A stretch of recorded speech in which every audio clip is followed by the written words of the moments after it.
E o texto diz que o julgamento é individual e foram julgados um por um. Que coisa, hein? Um por um. Um por um. Uau! Não vai ser um julgamento por atacado. Um por um. O julgamento será individual. Por quê? Porque existem níveis de pecado e níveis de pecadores. Portanto, deve haver níveis de punição. Uma velhinha avarenta, chata, que será condenada, não vai ter a mesma punição de Hitler. Ambos serão lançados no inferno. Aqui aponta para quê? Haverá graus de punição no inferno. De uma maneira bem pitoresca para ilustrar, quase cômica, porém, por favor, não riam. Vai haver alas mais quentes e menos quentes no inferno. Essa é a ideia. Mateus 10, 14 e 15, se alguém não vos receber, nem ouvir as vossas palavras, ao sair daquela casa ou daquela cidade, sacudi o pó de vós. Em verdade vos digo que menos rigor haverá para Sodoma e Gomorra no dia do juízo. Menos rigor, mais rigor. Menos punição, mais punição.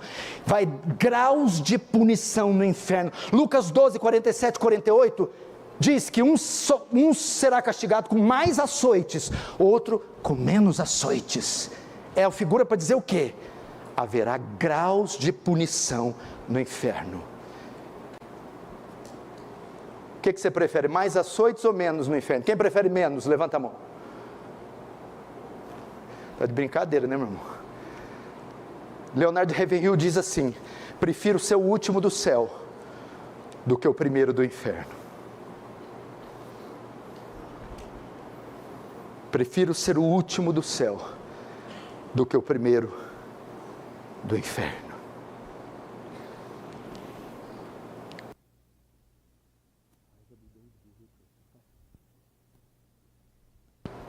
Caminhando para o fim, agora vamos ver o resultado do julgamento.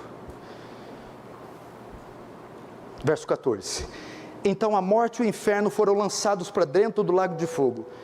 Esta é a segunda morte, o lago de fogo. Veja só, você se lembra de João citar que resta o último inimigo a ser vencido?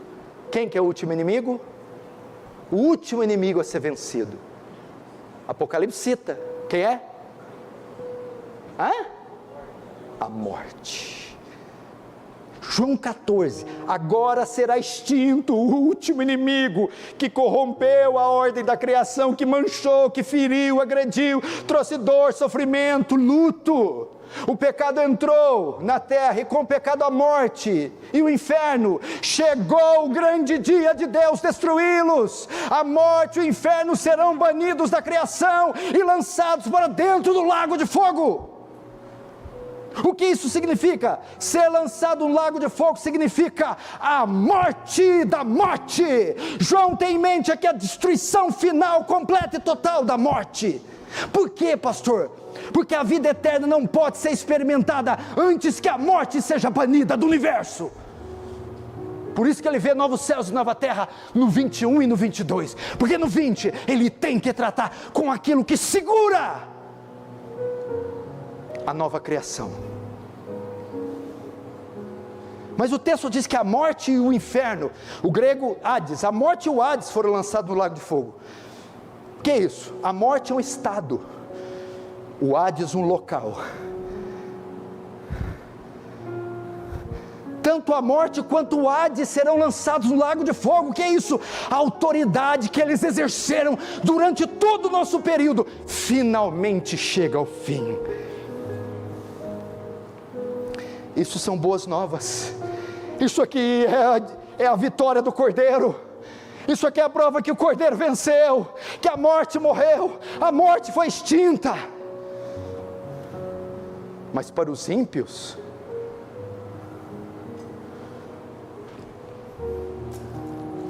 depois dessa morte, depois da segunda morte, não haverá mais vida.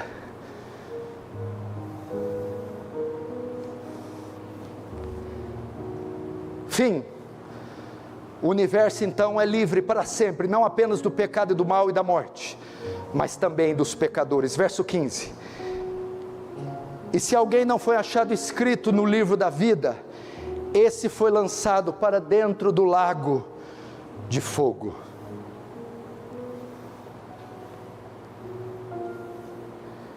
Você viu aqui? Não existirá universalismo como ensinam os universalistas. No final, Deus vai salvar todo mundo, bons e maus. Não, eles serão lançados no lago de fogo. Notou também aqui, não existirá aniquilacionismo. No final, os maus serão aniquilados, destruídos. O texto diz: todos que não foram achados escritos no livro da vida, ou seja, todos não salvos, serão lançados no lago de fogo. O que é o lago de fogo? É a segunda morte. O que é a segunda morte? A morte eterna.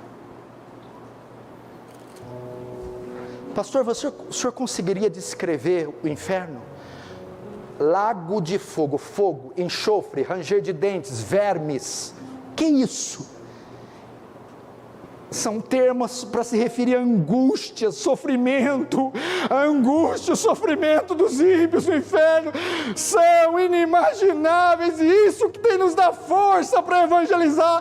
Eu não quero ver o meu pai aqui, a minha mãe aqui, os meus filhos, o meu marido aqui, clamando por socorro e não haverá socorro, buscando uma saída e não há saída, sofrimento, dor, infinitos e eternos. Por isso eu tenho que pregar, por isso eu tenho que levantar meu traseiro, por isso eu tenho que parar de viver uma vida fútil e dizer: pai, converta-se, mãe, se arrependa, filho, não vá por esse caminho, filho, porque vocês sofrerão um tormento eterno. É eterno, não há saída, é eterno. O rico, quando está lá, diz: pede para Abraão molhar a ponta da minha língua com uma gota d'água.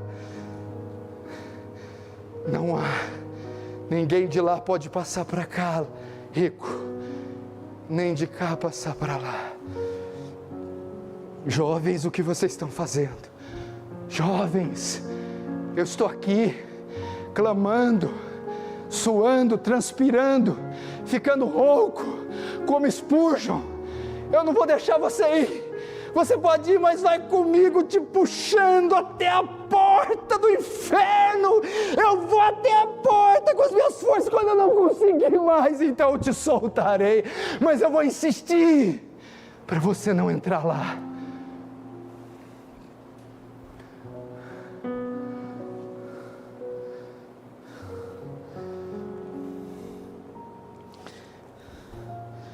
É um lugar cheio de agonia, sem fim, sem saída, sem alívio, sem alívio, sem alívio. A pior coisa para mim é fazer um velório, e principalmente um velório de alguém que eu sei que não é salvo. Quando eu olho o caixão e aquele corpo inerte, eu digo: meu Deus, o corpo está aqui, mas onde está a alma?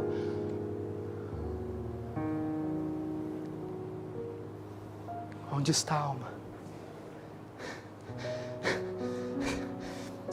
Como vai ser o seu dia quando você vê lá um pai e você souber que ele morreu sem Cristo? Como você vai ficar se recebeu a notícia que o seu filho, após vir de uma festa drogado, morreu em um acidente automobilístico? Como você vai ficar se vê esse marido, essa mulher? Irmãos, acordem. O que adianta o homem ganhar o mundo inteiro e perder a sua alma? Perca o mundo e ganhe a sua alma. Esse dia está chegando. Eu me lembro de um homem, um visitante, simpatizante da igreja, que vinha só com a mulher, saía dos cultos e ia beber. Um dia estava bêbado, andando por uma rodovia. Então, ele, descoordenado, entrou na pista cambaleando, e veio um caminhão e atropelou, arremessou ele 30 metros. Então ligaram imediatamente para o pastor da esposa dele,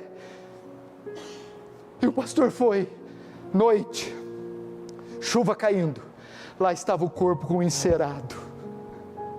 E o pastor foi, tirou o encerado, se ajoelhou e disse para ele: eu te falei, eu te avisei, eu te falei.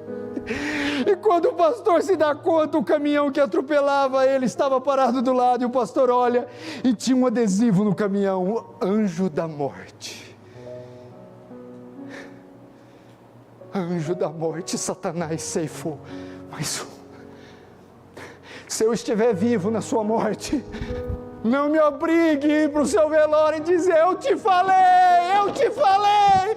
Eu pegar no colarinho do céu e dizer: eu te avisei, eu te avisei. Eu te avisei. Eu te avisei.